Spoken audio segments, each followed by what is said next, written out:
tuangalie, mwachie nguo yake jiachie mwenyewe. Tuangalie nguo yake taratibu. Tembea kwa madaha. Angalia kuanzia chini mpaka juu taratibu kwa madaha yote. Wacha we mama hatari we. Nilisema anaitwa Fatuma Nene. Angalia kivazi, rangi mbili zimechanganywa kwa ustadi wa hali ya juu. Geuka mama, angalia kamera vizuri. Angalia kamera za MCMU zinakumulika vizuri. Angalia vizuri mama. Sogea hapa karibu yangu. Sogea hapa karibu. Watazamaji wa MCMU Events, tumuangalie Fatuma Nene. Mambo? Poa poa. Toa sauti kidogo shoga yangu. Mambo vipi? Poa poa. Mzima? Mzima. Kabla ya yote umependeza sana Fatuma. Shukran. Nani amekuvesha jioni ya leo tuambie? Nimeveshwa na Shoe Design by Shoe. Design by Shoe ndo amemvesha leo. Kameraman wangu naomba muanzie kuanzia chini mpaka kwenye kilemba juu. Amekudesign kuanzia kilemba, nguo na kila kitu ni yeye, si ndio? Ni yeye. Sawa. Pameandikwaje hapa? Mrs. Ahmad jamani. Hebu niambie, siku yako ya leo umejipangaje? Leo ni bata mwanzo mwisho.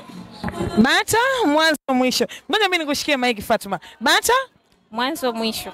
Niambie, ilikuwaje siku ya kwanza Bwana Ahmad anakutamkia Fatuma, I love you, nataka uwe mke wangu. Ilikuwaje hiyo siku? Kwa kweli nimshukuru Mungu, nisema alhamdulillah. Na Mungu aliletea mwanaume wa ndoto zangu. Mazingira ya kukutana, mlikutana wapi? Tulikutana hospitali Regents. Subiri kwanza. Mike mimi nitakushikia Fatuma etulia. Mlikutana wapi? Tulikutana Regents Hospital. Regents Hospital. Jambo ndo lilianza. Ikawaje? Akanipa business card yake.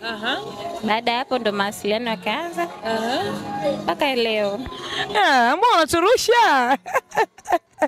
Mlianza kama rafiki, mlianza kama wapenzi, mlianza kama nini?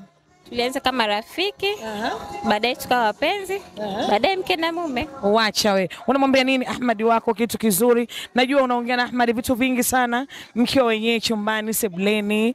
Unamwambia nini? Nampenda sana. Kingine? Yeye ndo mwanaume wa ndoto zangu. Ukimzungumzia Ahmad, nikupa dakika 5. Ahmad, ukimzungumzia ni mwanaume wa aina gani? Yaani nikimzungumzia Ahmad, ni mwanaume ambaye yuko very romantic. Na mwanaume ambaye ana hofu ya Mungu. Nikisema romantic inabeba kila kitu ndani. Sawa. Ahmad ni mtu wapi?